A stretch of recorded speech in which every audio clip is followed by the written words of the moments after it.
Hello guys, അപ്പോ നമ്മുടെ പുതിയൊരു വീഡിയോയിലേക്ക് എല്ലാവർക്കും സ്വാഗതം ട്ടാ. അപ്പോ ഞങ്ങളുടെ മക്കളുടെ പേരുകളെ കുറിച്ചിട്ടാണ് ഇന്നൊരു കുഞ്ഞൊരു വീഡിയോ നമ്മൾ ചെയ്യണത്. അപ്പൊ ഉണ്ണികളുടെ പേര് എല്ലാവർക്കും അറിയാമെന്ന് വിചാരിക്കുന്നു. നമ്മുടെ പഴയ സബ്സ്ക്രൈബേഴ്സിനൊക്കെ അറിയായിരിക്കും, പുതിയതായിട്ട് വന്നവർക്കാണ് അറിയാവുന്നത്. അപ്പോ മോന്റെ പേര് വിജയ് ധ്രുവ് എന്നാണ്, മോളുടെ പേര് ധ്രുവന നക്ഷത്ര. അപ്പോ ഇതിന്റെ പേരിട്ടതെന്ന് പറഞ്ഞു കഴിഞ്ഞാൽ മോന്റെ പേര് ഞങ്ങൾ മുമ്പ് ഒരു വീഡിയോ ചെയ്തിട്ടുണ്ടായിരുന്നു മോന്റെ പേരെ കുറിച്ചിട്ട്. അപ്പൊ അതായത് നമ്മുടെ ഞങ്ങള് ഹോസ്പിറ്റലിലെ ആൺകുട്ടിയാണെന്ന് പറഞ്ഞപ്പോ തന്നെ വീട്ടുകാരൊക്കെ കൂടിയിട്ട് ഒരു പേര് പറഞ്ഞായിരുന്നു. ജുവിൻ എന്നുള്ള പേരാണ് പറഞ്ഞിരുന്നത് കേട്ടോ വീട്ടുകാരെല്ലാവരും കൂടി. പക്ഷെ പണ്ട് മുതൽക്ക് ഞങ്ങൾ ആൺകുട്ടിയായിരുന്നെങ്കിൽ വിജയ് എന്നാണ് പേരിടാനായിട്ട് ഞങ്ങൾ രണ്ടുപേരും തീരുമാനിച്ചു വെച്ചിരുന്നത്. അപ്പൊ അതായത് പ്രധാന കാരണം ഞാനൊരു വിജയ് ഫാനാട്ടാ. അതുകൊണ്ടാണ് മെയിനായിട്ട് വിജയ് എന്നുള്ളത് എന്താ പറയണേ മനസ്സിലുണ്ടായിരുന്നത്. ആൺകുട്ടി ജനിച്ച വിജയ് എന്നിടാന്നുള്ളത് അതുകൊണ്ടായിരുന്നു കേട്ടോ. വിജയനോടുള്ള ഇഷ്ടം കൊണ്ടൊക്കെ തന്നെ നമുക്ക് ആ ഒരു ഫാൻസ് എന്ന് പറഞ്ഞാൽ അത്രയ്ക്കും ഇഷ്ടമാണ് നമുക്ക് വിജയനെ. അപ്പോ അത് അങ്ങനെ ഒരു കാര്യം മനസ്സിലുള്ളത് കൊണ്ട് തന്നെ ആദ്യം തന്നെ ഈ ഹോസ്പിറ്റലിൽ വെച്ചിട്ട് തന്നെ വീട്ടുകാരൊക്കെ ജൂബിൻ എന്നുള്ള പേരും പിന്നെ വേറെ പല പേരുകളും സജസ്റ്റ് ചെയ്തായിരുന്നു. അപ്പോ അങ്ങനെ അവരെ ഇഷ്ടപ്രകാരം അങ്ങനെ ഇടാന്നൊക്കെ തീരുമാനിച്ചിട്ട്, പക്ഷെ ഞങ്ങൾക്ക് സംതൃപ്തി ഉണ്ടായിരുന്നില്ല. അപ്പോ ഞങ്ങൾക്ക് രണ്ടുപേരും മുമ്പേ തീരുമാനിച്ചു വെച്ച് വിജയ് എന്നായതുകൊണ്ട് അപ്പൊ വിജയിനെ നമ്മൾ ഫിക്സ് ചെയ്യാന്ന് വിചാരിച്ചു. വിജയിന് അങ്ങനെ ഇപ്പോ ഇട്ട് നമ്മൾ ഒന്നുകൂടിയും ആലോചിച്ചപ്പോ വിചാരിച്ചു വിജയ് ഓക്കെ ആണ്, പക്ഷെ എന്നാലും കുറച്ചും കൂടിയും ഒരു ഇതായിക്കോട്ടെ, സ്റ്റൈലിഷ് ആയിക്കോട്ടെ എന്ന് വിചാരിച്ചിട്ടുണ്ട്. അങ്ങനെ ചിന്തിച്ചപ്പോഴാണ് വിജയുടെ കൂടെ ധ്രുവ് ഒന്നും കൂടി ചേർത്തിട്ട് നമുക്ക് വിജയ് ധ്രുവ് എന്നാക്കാന്ന് വിചാരിച്ചത്. അങ്ങനെ പിന്നെ ഞങ്ങള് ഇപ്പോ വീട് അങ്ങോട്ട് കൊല്ലത്തോട്ട് മാറിയപ്പോഴും നമ്മുടെ വീടിന്റെ പേര് നമ്മള് ധ്രുവം എന്നാണ് നിശ്ചയിച്ച് വെച്ചോണു കേട്ടോ. അപ്പൊ അതായത് വിജയ് ധ്രുവിന്റെ ധ്രുവം. അപ്പൊ ധ്രുവം അപ്പൊ രണ്ടാമത്തെ ഉണ്ണി ഇപ്പോൾ ഉണ്ടായപ്പോഴും നമുക്ക് അത് എന്നിട്ടാ എന്താ പറയണേ, ഉണ്ണി വന്നപ്പോഴും നമുക്ക് അവളുടെ പേരും എന്റെ പേരും ഏകദേശം മാച്ചായിട്ട് പോകണം എന്നുള്ള ഒരു രീതിയിലാണ്. അപ്പൊ ആദ്യം നമ്മള് നോക്കിയത് വി വെച്ചിട്ട് കുറെ പേരുകൾ സെർച്ച് ചെയ്ത് അങ്ങനെ നോക്കി, പക്ഷെ അതൊരു തൃപ്തിയായില്ല. പിന്നെയാണ് നമ്മൾ ധ്രുവാന്നുള്ളതാക്കാന്ന് വിചാരിച്ചു.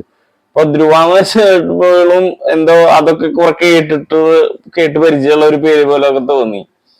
അങ്ങനെ പിന്നെ ചിന്തിച്ചാണ് ധ്രുവന നക്ഷത്രയിലേക്ക് എത്തിയത് കേട്ടാ. അപ്പൊ പെണ്ണുണ്ണി ജനിച്ചപ്പോ തന്നെ പിന്നെ വേറെ ഇതൊന്നും ഉണ്ടായിരുന്നില്ല. നമ്മളെ ബർത്ത് സർട്ടിഫിക്കറ്റിന് ഇത് റെഡിയാക്കാനായിട്ട് പോയപ്പോ തന്നെ ധ്രുവന നക്ഷത്രം എന്നുള്ളത് കൊടുത്തുട്ടാ. അപ്പോ ധ്രുവനാന്നുള്ളത് ആള് സെലക്ട് ചെയ്തു, നക്ഷത്ര എന്നുള്ളത് എന്റെ ഒരു ഭയങ്കര ഒരു അതായത് ധ്രുവനാന്നുള്ള പേരായിരുന്നു ഞാൻ ഇടാന്ന് വിചാരിച്ചത്. അപ്പൊ ഇവൾക്ക് നക്ഷത്ര എന്നുള്ള ഒരു പേരിനോട് ഭയങ്കരമായിട്ടുള്ള ഒരു ഇഷ്ടം ഉണ്ടായിരുന്നു. എനിക്കൊരു പെൺകുഞ്ഞാണെങ്കിൽ ഇവൻ പ്രഗ്നന്റ് ആകുമ്പോഴും പെണ്ണുണ്ണി ആണെന്നുണ്ടെങ്കിൽ നക്ഷത്ര എന്ന് പേരിടണമെന്നെങ്കിൽ ഭയങ്കര ആഗ്രഹമായിരുന്നു. അപ്പൊ ആണുണ്ണിയാണ് കിട്ടിയത്. അപ്പം അന്നേരം രണ്ടാമത്തത് ഞങ്ങൾ പ്രതീക്ഷിച്ചത് ആൺകുട്ടിയായിരിക്കും എന്നായിരുന്നു. പക്ഷെ ദൈവം സഹായിച്ച പെൺകുഞ്ഞിനെ കിട്ടി. അപ്പൊ ആ നക്ഷത്രം അവർക്ക്.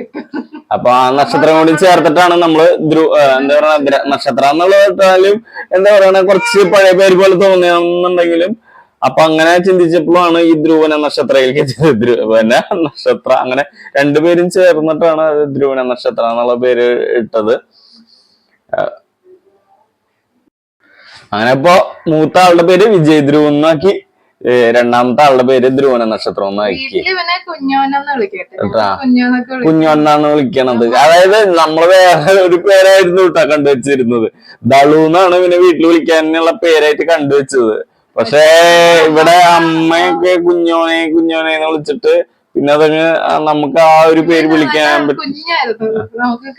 അതായത് അതെ, അതറിയാലോ എല്ലാവർക്കും. ഇവന് കുറച്ചും കൂടി നേരത്തെ ജനിച്ചതാണ്. അതായത് 8ാം മാസം കഴിഞ്ഞ് കുറച്ച് ദിവസങ്ങൾ അങ്ങനെ ഇവന്റെ ഒരു ബർത്ത് എന്ന് പറയണത് പെട്ടെന്നുള്ള ഒരു ഇതായിരുന്നു.